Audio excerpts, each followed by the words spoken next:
Tampokang ito ay rated SPG. Striktong patnubay at gabay ng magulang ang kailangan. Maaaring may masiselang tema, lengguwahe, karahasan, sexual, horror o droga na hindi angkop sa mga bata.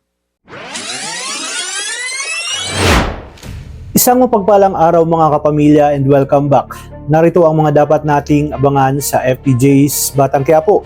Pero bago ang lahat, kung bago ka pa lamang sa aking channel ay baka naman pwedeng makahingi ng isang like, share, at subscribe. Si Rigor ang nagbigay ng hudyat na tuluyan na si Tanggol, kaya sumunod lang sa kanya ang pulis na sharpshooter. Ngunit biglang sinalo ni Santino ang bala. Sa kabila nito, ay ayaw pa rin niyang aminin na pagkakamali niya ang lahat ng ito. Dahil sa gustuhan ni Rigor na tuluyang masukol itong si Tanggol at ang kanyang mga kasamahan, ay nauwi ang lahat sa isang malaking pagkakamali na kailanman ay hindi niya na maibabalik. Isang pagkakamali na tumapos sa buhay ng kanyang sariling dugo at laman na si Santino. Matapos lasunin ng gusto ang isip ni Santino ng demonyong si Rigor, tuluyang naisagawa ang plano na pagtugis kay Tanggol. At dahil naramdaman ni Santino na walang nagbago kay Tanggol at mahal talaga siya nito, ay biglang nagbago ang ihip ng hangin. Nailabas na kasi ni Santino ang kanyang lahat ng sama ng loob at galit dito kay Tanggol.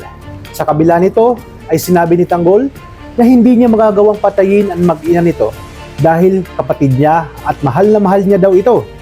Dahil sa mga sinabing ito ni Tanggol ay natauhan si Santino at doon nagsimulang makaramdam ng matinding pagsisisi dahil sa pakikipagsabwatan niya sa mga pulis at sa kanyang amang si Rigor.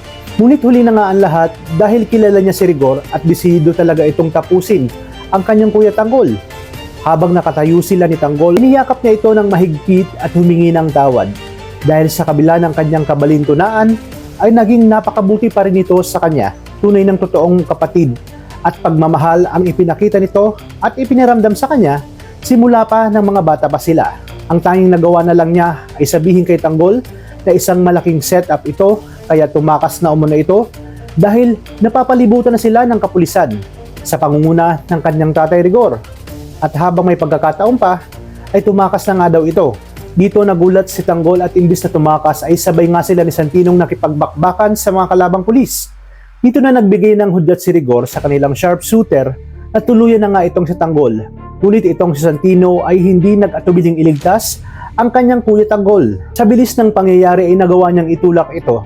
Dahilan kaya't sa kanya tumama ang bala na dapat para kay Tanggol. Maging si Rigor ay natulala at hindi makapaniwala sa ginawang ito ni Santino. Dito bumuhos ng luha at emosyon dahil sa nangyaring ito. Agad namang pumasok si Ramon at ang kanyang mga kaibigan upang protektahan si Tanggol at tumakas na. Niyakap ni Tanggol si Santino at ipinangako na ipaghihiganti niya ang nangyari sa kanyang kapatid at dito nga napilitan silang umalis na. Dito napapasok sa eksena si Rigor at isisisi na naman kay Tanggol ang nangyaring ito kay Santino.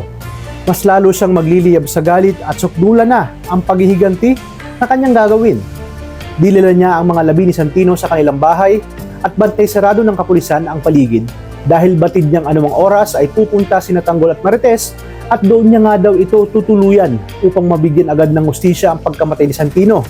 Ibig sabihin, di man lang niya iginalang ang mga labi ng kanyang anak na si Santino.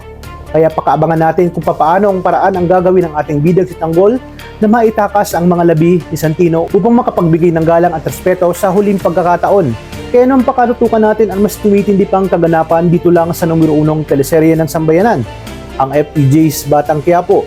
Maraming salamat sa inyong panonood.